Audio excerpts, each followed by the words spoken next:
வேதங்களை வந்து மற்ற மொழிகள்ல படிக்க முடியாதா? புரிந்து கொள்ள முடியாதா? அப்படி இல்லை. நம்ம தமிழ்லயே வரக்கூடிய நெறைய வார்த்தைகள் வேத வார்த்தைகள் இருக்கு. நெறைய வார்த்தைகள் நமக்கு சத்தம்னு சொல்லக்கூடிய வார்த்தை இன்னைக்கு அடிக்கிறோம். அதே மாரி நெறைய வார்த்தைகள் நான் சொல்லிக்கொண்டே போகலாம். சூர்யான்னு சொல்லக்கூடிய வார்த்தை நம்ம சொல்றோம் சூரியன். அதே மாரி நிதின்னு சொல்லக்கூடிய வார்த்தைகள் இன்னைக்கு தமிழ் வார்த்தை தான். நெறைய வார்த்தைகள் 60, 70% வார்த்தைகள் தமிழ் வார்த்தைகள் தான் இருக்கு அங்கேயும். அப்ப இது எல்லாமே ஒவ்வொரு மொழியினுடைய எப்படி வந்ததுன்னு சொல்லக்கூடிய இன்னைக்கு அறிவியல் விஞ்ஞானிகள், அதே மாரி ஆராய்ச்சி செய்யக்கூடிய நபர்கள்லாம் பண்றாங்க. எப்படி இந்த மொழி வந்தது? இது முதல்ல இன்னைக்கு அது ஒரு பெரிய அரசியல் கூற்றாக மாறிவிட்டது. எந்த மொழி முதல்ல வந்தது? எந்த மொழி வந்து பாரம்பரியம்? எந்த மொழி வந்து அதிகமாக பேசப்படுகின்றது? இதெல்லாம் தேவையில்லாத விஷயம். இன்னைக்கு அதிகமாக பேசக்கூடிய மொழி நாளைக்கு இல்லாம போகலாம். பாலின்ற மொழி ரொம்ப நாளா பேசப்பட்டு கொண்டிருந்தது. புத்தர்களுடைய எல்லா விதமான கூற்றுகளும் பாலி மொழியில் எழுதப்பட்டிருக்கு. எவ்வளவு பேர் பேசுறாங்க? பேசல.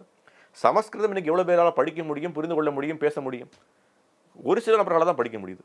அதனால வந்து சமஸ்கிருதம் வந்து ஒண்ணும் இல்லாத மொழி. அது வந்து அதுல இல்லாத ஒண்ணும் அதுல தெரிந்து கொள்ள முடியாத மொழின்னு இருக்கா? அப்படி இல்ல. அப்ப மொழின்றது நாம மனிதர்களும் ஒவ்வொரு மனிதரிடம் பேசக்கூடிய, பழகக்கூடிய ஒரு கம்யூனிகேஷன் மீடியம். அதை வைத்துக்கொண்டு நாம் வந்து உயர்ந்தவன், தாழ்ந்தவன் சொல்லக்கூடிய எண்ணமே தேவையில்லை.